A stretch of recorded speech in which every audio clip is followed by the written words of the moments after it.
একটা প্রশ্নের উত্তর দেওয়ার জন্য আমি অনেকদিন থেকে অপেক্ষা করছি। আজকে সেই কাঙ্ক্ষিত, সেটা হচ্ছে সমুদ্রে ঝড় হলে আপনারা কি করেন? ভয় লাগে কিনা?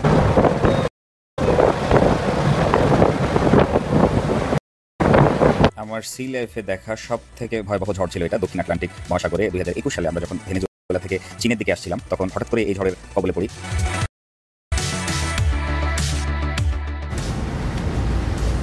বাইরে অন্ধকার হয়ে এসছে, প্রচণ্ড বাতাস আর বৃষ্টি, রোলিং হচ্ছে জাহাজ, দুলতেছে জাহাজ।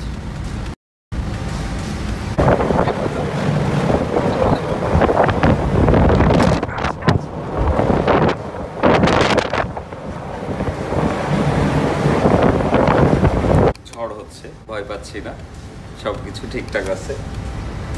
ঝড়ের মতো হচ্ছে, জাহাজের মতো যাচ্ছে, আমি আমার মতো আছি।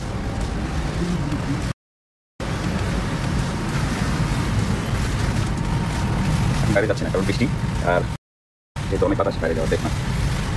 একটা বিষয় লক্ষ্য করলে আপনারা বুঝতে পারবেন যে ঢেউগুলো আসছে জাহাজের পেছন থেকে। এটাও আমাদের একটা ম্যানুভারিং টেকনিক ছিল। আমরা যে বড় বড় ঢেউগুলো আসতেছে 6 থেকে 7 মিটার উঁচু উঁচু এক একটা ঢেউ, এগুলোকে আমরা জাহাজের পেছনে রাখছিলাম যেন জাহাজের রোলিং বা পিচিং কম হয়, অস্বস্তি না হয়, জাহাজ সেফ থাকে।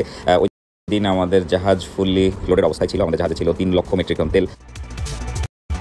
সেদিন হঠাৎ করে ওয়েদার খারাপ হয়ে যায়, তো আলহামদুলিল্লাহ সমস্যা হয়নি, যেহেতু এটা একটা বেশ বড় জাহাজ ছিল। তবে এই ধরনের ওয়েদারে যদি ছোট কোনো জাহাজ আসে তাহলে এটা বিপজ্জনক, প্রচণ্ড রোলিং পিচিং হবে।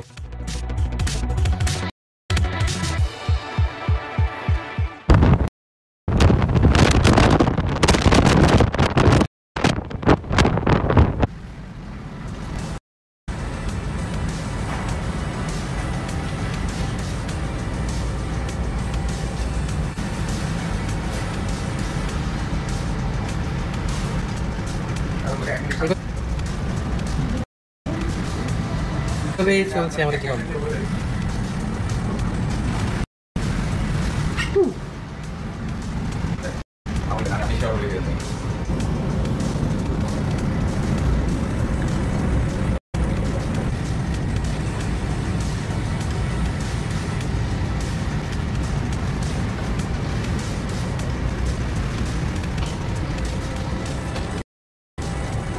এটা কি বলছে?